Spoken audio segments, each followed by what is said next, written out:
I got a text from my wife at 2 a.m. saying she was extending her Paris trip by a week, and my stomach dropped like I just missed a step on a staircase. It wasn't just the late hour or the casual way she dropped it, like she was mentioning a quick grocery run. It was the fact that she didn't call, didn't explain, just sent a breezy message with a heart emoji that felt more like a slap. I sat there in our quiet apartment, staring at her text, the blue light of my phone burning my eyes, wondering how everything I thought I knew about us could feel so shaky in a single moment. I'm Mark, by the way, a 34-year-old graphic designer who thought he had a pretty good life. Married to Claire for 6 years, together for 10, we were the couple everyone envied. High school sweethearts who made it through college, job struggles, and late-night talks about our dreams. We weren't perfect, nobody is, but we had a rhythm. Lazy Sunday mornings with coffee and her terrible attempts at pancakes, binge-watching shows we'd argue over, stealing kisses in the kitchen while the dishwasher hummed. Our apartment in Chicago was small but ours, filled with photos of us hiking in Colorado, laughing at her cousin's wedding, building a life. Claire was a travel writer, always chasing the next story, but she'd always come back to me, her anchor. Or so I thought. Her Paris trip was supposed to be a quick 4-day gig for a magazine, covering some art exhibit. She'd been excited, packing her favorite scarf and joking about eating too many croissants.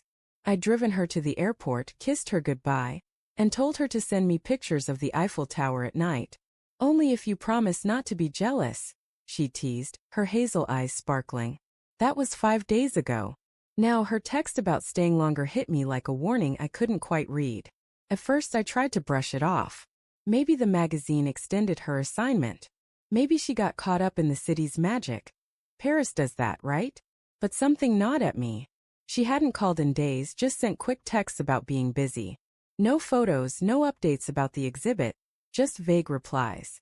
I scrolled through our messages, looking for clues, and noticed how hers had gotten shorter, colder. Miss you, I'd written yesterday. Same, she'd replied, no heart emoji, no warmth. I told myself I was overthinking, but my gut wouldn't let it go. The next morning I called her. It went straight to voicemail. Hey Claire, just checking in. Got your text about staying longer, everything okay? Call me when you can. I kept my voice steady, but my hands were shaking. Hours passed, no response. That evening I texted again. Babe, starting to worry. What's going on? Nothing. By midnight I was pacing our living room, the city lights flickering through the window, my mind racing with possibilities. Was she hurt? Lost her phone? Or something else? I don't know why I did it, but I opened her laptop, still logged into her email. We'd always trusted each other. Never snooped, but desperation makes you do things you'd never admit out loud. I searched Paris in her inbox, expecting work emails, maybe flight changes. Instead, I found a thread with someone named Chris. My heart stopped. The subject line was blank, but the emails weren't. Can't wait to see you tomorrow, he'd written 2 days ago. Meet me at the cafe on Rue de Birague. 8 p.m. Wear that red dress. Her reply. Wouldn't miss it. Feels like a dream. My mouth went dry. I scrolled up, reading months of emails, flirty, intimate, full of plans to meet in Paris. Chris was a photographer she'd met on a shoot last year. I remembered her mentioning him casually like he was just a colleague. Now every word felt like a lie. I sat there numb, the laptop screen blurring as my eyes stung. My wife, my Claire, was meeting another man in Paris. The red dress, she'd packed it, said it was for a fancy dinner with the magazine team. I wanted to scream, to throw the laptop across the room, but instead, I just sat there, replaying every moment of our life together, wondering how I'd missed this. The next day she finally called. Her voice was cheerful, too cheerful, like she was trying to sell me something. Hey, sorry I've been MIA. Work's been crazy and I lost track of time. Lost track of time? I said, my voice sharper than I meant. Claire, you're extending your trip a week, and you didn't think to call? She laughed, but it sounded forced. It's just work, Mark. They need me for another feature. I'll be home soon, promise. I couldn't hold it in. Who's Chris? The line went silent. I could hear her breathing, quick and shallow, like she'd been caught stealing. I saw the emails, Claire. The cafe, the red dress, all of it. Who is he? Mark, it's not what you think, she stammered, but her voice cracked and I knew. He's just a friend, a photographer I work with. We were just catching up.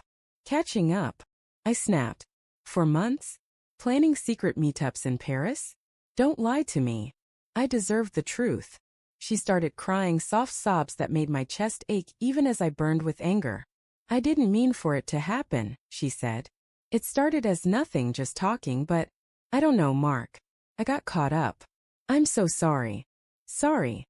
I laughed, bitter and hollow. 10 years, Claire. We built a life, and you're throwing it away for some guy in Paris? Did you even think about me?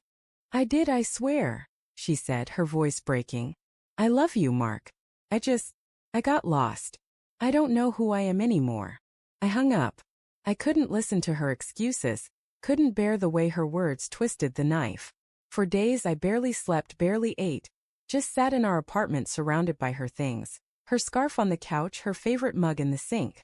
Every memory felt tainted, like I'd been living a lie. I thought about calling her back, begging her to come home, but what was the point? She'd made her choice. A week later she came back. I was at the kitchen table when she walked in, her suitcase dragging behind her. She looked tired, her eyes red, but I didn't care. I'm so sorry, Mark, she said, her voice small. I ended it with Chris. I want to fix this. I looked at her, the woman I'd loved since I was 16, and felt nothing but a hollow ache. I don't know if we can, I said. You broke us, Claire. You broke me. She cried, begged, promised to change, but her words felt like echoes of a life that didn't exist anymore. I moved out the next week, crashing on a friend's couch, trying to figure out who I was without her. The heartbreak was raw, like a wound that wouldn't close, but there was something else too. A quiet strength growing inside me. I wasn't ready to forgive, not yet, maybe not ever. But I knew I'd survive this, even if it meant rebuilding my life from scratch. Sometimes, love isn't enough to hold two people together when one of them chooses to walk away. And as I sit here now, staring at the city lights alone, I realize the hardest part isn't losing her. It's learning to trust myself again.